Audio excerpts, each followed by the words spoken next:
Bonjour et bienvenue sur Boulevard BD. Aujourd'hui, Waldor, tome 2, la chute d'Elegar. Waldor et Bromir ont été capturés par le duc d'Avangine qui a des comptes à régler avec eux. Il tient Waldor pour responsable de sa jambe perdue dans l'éruption du volcan. Le duc tient sa vengeance. Il compte envahir la cité de Bagnum, faire chuter son souverain Elegar pour prendre le pouvoir et reconstituer au bord le terrifiant dragon en plein cœur de la ville. Avangine compte bien que Waldor ne vienne pas entacher ses plans. Il a même une nouvelle arme, le propulsor, qui envoie un projectile bâti dans un alliage tellement robuste que rien ne lui résiste. Réussira-t-il à mettre ses plans à exécution ?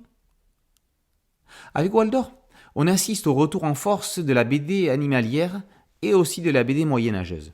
Depuis le temps qu'on attendait ça. Waldor et sa bande, c'est Robin des Bois et ses joyeux compagnons. Avangine, c'est un parfait méchant comme il en faut à toute bonne histoire.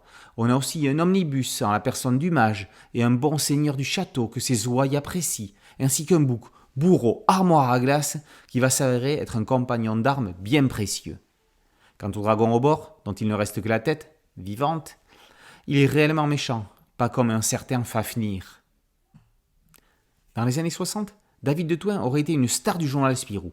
Il est malheureusement né trop tard pour avoir côtoyé Peyo, Deliège, Mazel, Will et les autres. Tout, dans le ton, dans le fond et dans la forme de Waldor, respire l'âge d'or. N'entendez pas par là que la série soit old school, c'est simplement qu'elle prouve que cet âge est loin d'être mort et a encore des choses à raconter. Si les nouveaux responsables de chez Dupuis ne l'ont pas compris, on en reparlera lors de la chronique de notre album de David de Thouin chez Expédition, ce n'est pas le cas chez Glénat qui édite cette série.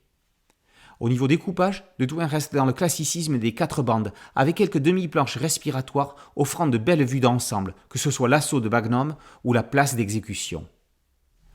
Waldor et ses compagnons campent dans un bosquet, sauf qu'il n'est pas hanté, contrairement à celui qui a été traversé autrefois par un certain Chlorophylle. Souhaitons au renard le même succès que le Léraud.